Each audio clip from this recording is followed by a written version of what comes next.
കേരളത്തിലെ കമ്മ്യൂണിസ്റ്റ് പ്രസ്ഥാനങ്ങളുടെ നായകനാണ് നമ്മെ വിട്ടുപിരിഞ്ഞ വി.എസ്. അച്യുതാനന്ദൻ.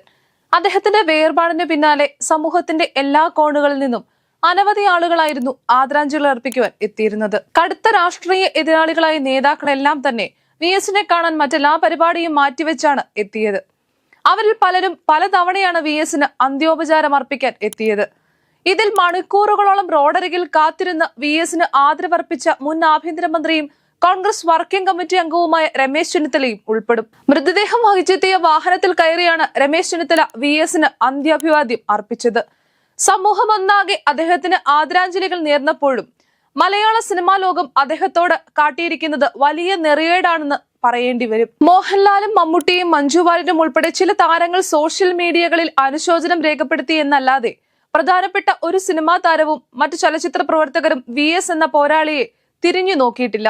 നടൻ മമ്മൂട്ടിയുടെ അസാന്നിധ്യം അദ്ദേഹത്തിന്റെ ഇപ്പോഴത്തെ ശാരീരികാവസ്ഥയിൽ തീർച്ചയായും ന്യായീകരിക്കപ്പെടുന്നതാണ്. എന്നാൽ മറ്റൊരു താരങ്ങളുടെയും അസാന്നിധ്യം ഒരിക്കലും ന്യായീകരിക്കപ്പെടുകയില്ല.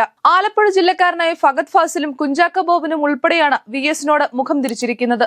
തന്റെ വ്യക്തിപരമായ താല്പര്യം മുൻനിർത്തി എവിടെ പോകാനും മടിയില്ലാത്ത നടൻ മോഹൻലാൽ എന്തുകൊണ്ടാണ് വി.എസിനോടുള്ള ആദരം ഒരു സോഷ്യൽ മീഡിയ കുറിപ്പിൽ മാത്രം ഒതുക്കിയതെന്നതിന് തീർച്ചയായും ഉത്തരം ലഭിക്കേണ്ടതുണ്ട്. ചലച്ചിത്ര ലോകത്തിന്റെ തലസ്ഥാനമായി അറിയപ്പെടുന്ന കൊച്ചിയോട് ചേർന്ന് കിടക്കുന്ന അയൽ ജില്ലയായ ആലപ്പുഴയിലേക്ക് താരങ്ങൾക്ക് എളുപ്പത്തിലെത്താൻ കഴിയുമായിരുന്നു. ഇനി ആൾക്കൂട്ടമാണ് പ്രശ്നമെങ്കിൽ സെക്രട്ടേറിയറ്റിലെ ദർബാർ ഹാളിൽ വെച്ച് പൂർണ്ണ സുരക്ഷാ സംവിധാനത്തോടെ ഒരു സമ്മർദ്ദവും ഇല്ലാതെ തന്നെ തിരുവനന്തപുരം സ്വദേശിയായ മോഹൻലാലിന് വി.എസിന് അന്ത്യോപചാരം അർപ്പിക്കാമായിരുന്നു. എന്നാൽ ആ അവസരവും മലയാളത്തിന്റെ മഹാനടൻ വിനിയോഗിച്ചിട്ടില്ല. ലാൽ മാത്രമല്ല, മറ്റു പ്രധാന താരങ്ങളും സംവിധായകരും ഒന്നും വി.എസിനെ തിരിഞ്ഞു നോക്കിയിട്ടില്ല എന്ന് തന്നെ പറയേണ്ടി വരും. ഹേമ കമ്മിറ്റി റിപ്പോർട്ടും തുടർന്നുണ്ടായ സംഭവ വികാസങ്ങളും മലയാള സിനിമാ ലോകത്തെ പിടിച്ചുകുലുക്കിയിരുന്നു. എത്രയോ കാലങ്ങൾക്ക് മുൻപ് സ്ത്രീകൾ നേരിടുന്ന അതിക്രമങ്ങൾക്കെതിരെ ശക്തമായി നിലകൊണ്ട ആളായിരുന്നു സഖാവ് വി.എസ്. അച്യുതാനന്ദൻ.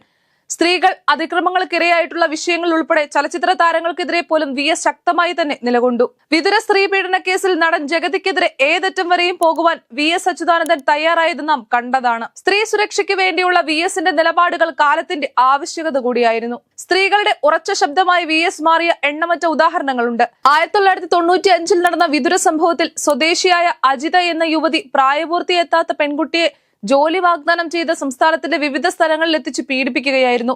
ഒന്നാം പ്രതി സുരേഷിനെയും ചലച്ചിത്ര താരം ജഗതി ശ്രീകുമാറിനെയും കൂടാതെ മുൻ അഡ്വക്കേറ്റ് ജനറലും മാണി കോൺഗ്രസ് നേതാവുമായ കെ.സി. പീറ്ററും കേസിൽ ഉൾപ്പെട്ടിരുന്നു. പ്രത്യേക കോടതിയിൽ വാദം നടന്നിരുന്ന കേസിൽ ആദ്യഘട്ടത്തിൽ തിരിച്ചറിയൽ പരേഡ് നടന്നിരുന്നില്ല. പിന്നീട് പെൺകുട്ടിക്ക് തിരിച്ചറിയാൻ സാധിക്കുന്നില്ലെന്ന കാരണം പറഞ്ഞ് മുഴുവൻ പ്രതികളെയും വെറുതെ വിടുകയായിരുന്നു. വർഷങ്ങളോളം നീണ്ടുനിന്ന വാദവും സമ്മർദ്ദവും കൊണ്ട് സഹികെട്ട് വാദത്തിന് ഹാജരാകുന്നതിൽ നിന്നും ഒഴിവാക്കി തരണമെന്ന് അപേക്ഷിക്കുക പോലും ചെയ്തിരുന്നു പെൺകുട്ടി.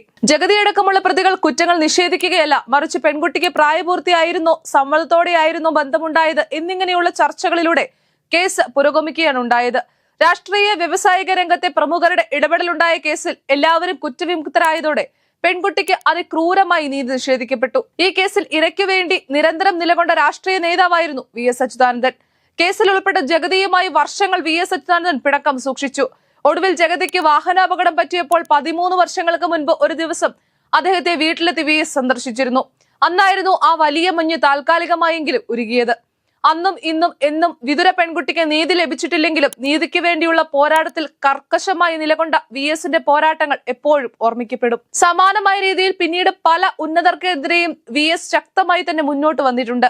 അതുകൊണ്ട് തന്നെ പല പ്രമുഖർക്കും വി.എസിനോട് അത്ര കണ്ട് താല്പര്യമുണ്ടായിരുന്നില്ല. പക്ഷെ അതിലൊന്നും കാര്യമുള്ളതായി തോന്നുന്നില്ല.